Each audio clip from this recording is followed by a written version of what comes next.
Hey everybody, welcome to Ask the Author live on Facebook. I can't wait to get to some of your questions. You can throw your questions up in the comment box down below and let me know your thoughts. Maybe you're working on some writing and you need some advice as to where to go next or how to come up with new ideas. I've had a few children email me in advance their questions, so I'll be starting by answering some of their questions that I got in advance of today. So we've got 2 or 3 children that have emailed out, so I can't wait to get to their questions. And of course, like I said, pop your questions in the comment field below, and you can ask the real life author anything you'd like about the writing process, the publishing process, anything your young writer mind is thinking about. And I say young writers because that's sort of the focus of what I do, is working with children from kindergarten to grade 6. But if you happen to be a parent or a grandparent and you have your own desires to continue to write, I'd love to hear from you guys as well and hear your questions that you might want to ask.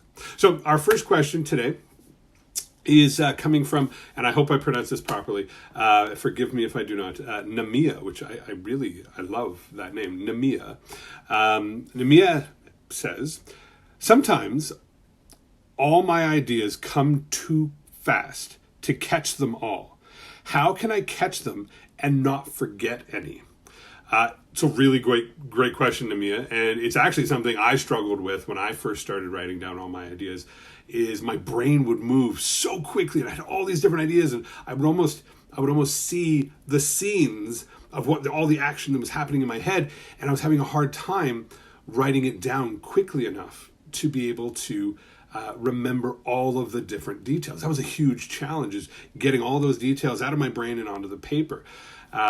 So now, and I'll work backwards. So right now, I've managed to figure out a mental trick where I remember keywords or phrases, and those are what I write down. I know my brain will fill in the rest because I've learned to trust my brain with this process. But right now I use a paper and a pencil when I'm first writing my books.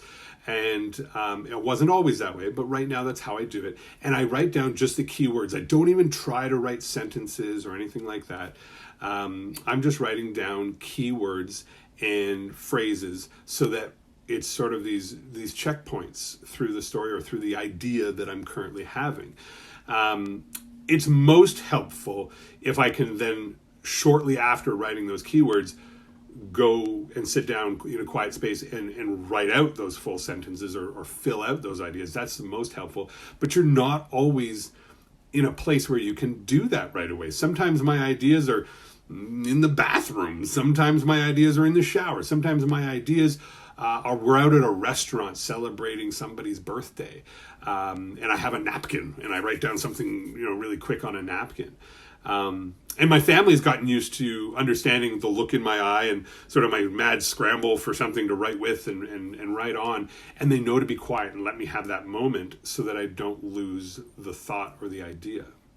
So paper and pencil work really well for me right now. And again, the trick with that, to keep up with my brain, is I'm just writing sort of interesting keywords. I don't have to fully describe the castle, but I can put it in, the dark gray castle, and I can add those little details or a particular phrase, never give up, or whatever the phrase that you want your character to say. So you can build those in short, and you'll be able to keep track of your ideas better that way. Now, before I taught myself that trick, one of the things I ended up working with is typing the ideas. I became a pretty good typer. And so whether it was on my phone, on a laptop, or I actually had a device that worked a lot like your school calculator. And it was called an Alpha Smart Neo. And I actually have... Here it is. I have the Alpha Smart Neo right behind me. There we go. And I'll show you what it looks like. And this little guy is a distraction avoiding machine. It's fantastic. There's no internet. There's no social media. This screen can hold anywhere from 2 to 6 lines of text. absolutely love this machine. It runs on batteries, and you power it on, and you just type away. And after you're done typing, you can actually plug it into the computer through these ports over here, and send your information onto a real computer. So I used to take this to coffee shops and stuff and write with this, and I was able to get my ideas down quicker that way. But before that, before I became a good typer, I would simply record my ideas. And my dad was a lawyer, so he had a little device, a recording device called a dictation device. And his had a tape cassette, like a little tiny recording, piece that would go inside. And but now you can get them in their digital. So those digital ones were great. And you can record yourself saying your ideas, or saying the phrases, or the certain sentences, or the describing a landscape. You can have all of that detail recorded, and you can do that on your phone if you have, or your iPad if you've got an iPad. Lots of different devices are out there to record your voice, and so you're able to do it that way. And that's another great way to track down and keep your ideas. So we can record ideas and with your voice, and you can go back and listen to them so you'll remember all your ideas. If you're a quick typer, you can type your ideas if you're faster at typing than you are at writing. Or you can train your brain to use a paper and a pencil, and you can write down keywords or phrases to keep track of all the ideas so you can keep up with how fast you're thinking about them. So, Namia, that was a wonderful question. Thank you so much for that question. I hope it helps a lot of people, because you've gone through it. I went through it. I think a lot of writers do. Is our ideas do come very quickly. It is hard to capture them all. So hopefully those ideas help you. Now, one other point. No matter how you choose to record your ideas, two things I want you to keep in mind. One, just get it on paper. Don't worry about the tiny little details. Just get your ideas on paper. And that goes to writing your story, your full story as well. Just get it on paper. Don't worry about the perfect word just that now. Don't worry that your main character has suddenly changed from a unicorn to a regular horse, or maybe it's been from a boy to a teenager. Don't worry about all of those little details. That's what editing is for. Just get your story on page. So no matter how you share your ideas and collect your ideas, you make sure that you just get it on paper. You can fix it later. And the other thing I'd advise you as well is all of these little ideas, whether you've written them on a napkin, or they're typed up in the computer, or they're recorded on a device with your speaking, keep all your ideas. You never know. Years later, you'll hear a sound, somebody will say something, you'll have an idea, and you'll realize there's a connection with a coffee stained napkin that you wrote on 5 years before. And that's actually happened to me. I was out in my backyard. I was listening to just a beautiful backyard, having a Coca-Cola, and in the summertime, and watching the boys play soccer in a field behind our house. And I was listening to a swing set far across the field, across the soccer field, was a swing set at a playground, and it was squeaking. And as I listened to it, I was almost smacked in the face. It hit me that hard where my head went back, and I had this story idea. And this story idea was directly connected to a single sentence that I had written on a napkin 5 years before then. And I raced down to my filing cabinet, I went through my files, and I found the napkin. And then I spent the rest of the day sitting in a corner and writing and typing up a short story, which ended up being called The Gust.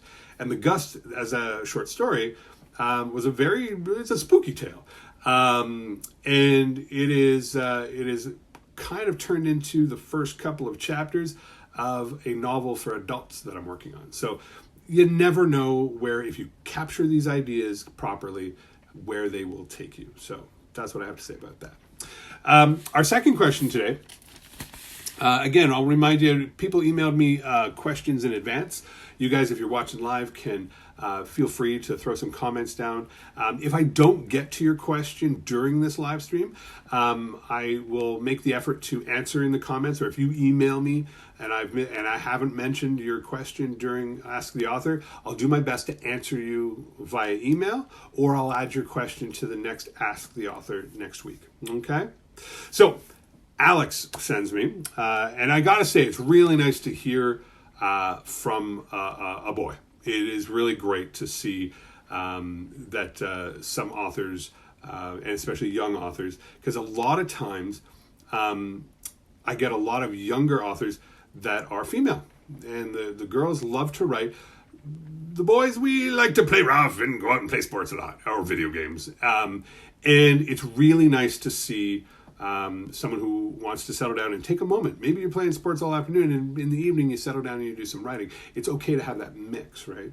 So it's nice to hear from a boy. So Alex says, I have Splash Fin Toothy Grin. Thank you, Alex. I hope you like it. I like it a lot. Oh, there you go. Especially the game. Oh, cool. Now, for those of you who don't know, Splash Fin Toothy Grin is my second book. And there is a game in it where Cooper and the Friendly Shark, they play Splash, Fin, Toothy Grin, the shark version of rock, paper, scissors. And so that's definitely something where, that's my interactivity in the book or whatnot. So, Alex, I'm really glad you liked the game. The pictures, he continues, the pictures look kind of real, but kind of not. How did you make the pictures? It's a great question, Alex. So, the pictures look kind of real and kind of not because they are. So the best way I can explain it is probably with this picture right here. I'm going to hold that up real quick here. Okay. Take a good look. Now that picture, it never happened in real life. That picture is actually a photograph. And that is how, it's actually many photographs, but that's how we do the art in my books, is that the boys, Malcolm and Cooper, have posed for all of these different pictures in the book. And this right here in the red trunks, in the red swim trunks, that's Cooper. Now Cooper was not at the beach and he was not throwing sand on his brother Malcolm. Cooper was standing in front of a white wall in our home. And I took that picture of him. I said, pretend you're holding a pail and throwing sand on your brother. And we took that picture in front of that white wall. We put that picture on the computer, and I used a program called Photoshop. And I changed the way that photo looked by cutting away, just like you would do with paper and scissors. I cut away the white wall. Click, click, click, click, and I made it go away. And then we had, this is actually Malcolm's head, cut and paste on top of Cooper's body, because we forgot to have Malcolm pose like that. The sand is a separate picture. The sand coming out of the pail is a separate picture. The pail separate, the ball separate, the water separate. This is about 13 or 14 different photographs, cut and paste and layered on top of one another. And that is how we ended up doing the art in the books. And so that's why it looks real, but kind of not. So Alex, as per your question, the way we do the art in my books is that we take photographs of different things. I put them on the computer. I do cutting and pasting and collaging, and then we put a couple of filters on top to make it look almost like a painting or a cartoon. And so, excellent question, Alex. So that is how I do the art in my books. It's done digitally. But a lot of different people have so many different ways to do art. Some do it with plasticine. Some do it with hand-drawn art. But that's the way that I do the art in my book. So Alex, excellent question. Thank you so much. And again, folks, we've heard from Namia, we've heard from Alex. They were able to send me questions by email in advance. If you're just tuning in, you can certainly comment on the video and ask your questions any way you like, and I'll do my best to get to those questions as we go through Ask the Author this afternoon. So the next question I have is from Charlotte. And Charlotte says, what is your favorite food? What's my favorite? All right. What's my favorite food? I don't like peanut butter like Malcolm and Cooper and the Dragon. Oh, so you've read Peanut Butter and Dragon. Cool. I like cheesy omelets. Cool. Cheesy omelets are actually pretty good. But my favorite food, Charlotte, my favorite food is hamburgers. I don't care what kind of hamburger it is. You can put whatever you want on the hamburger. I like usually lots of stuff on top of my hamburger, lots of different things. Probably my favorite things to put on top are pickles and barbecue sauce, and maybe even an onion ring on top too. Love me some hamburgers. And you can cook them in a frying pan, you can cook them on a grill, you can get them from a restaurant. It doesn't matter. Hamburger is my favorite food group, even though it's not really a food group. So excellent question, Charlotte. That's fantastic. So, ladies and gents, we have had a decent afternoon here. Been able to answer some questions there. And as I wrap up here, if you've got some last minute question you want to ask, by all means, throw it in the comments, and I'll do my best to answer. And again, if you sent me an email and I didn't get to your question today, I'll make sure to add it to a future Ask the Author segment, or I will email you personally and get you an answer that way as well. So thank you so much for being a part of this. Namia, Alex, Charlotte, thank you guys for your questions today. I look forward to joining you next week for another Ask the Author. In between now and then, if you guys want to get creative and start creating your very own stories, you can actually head over to timmholmes.com right there.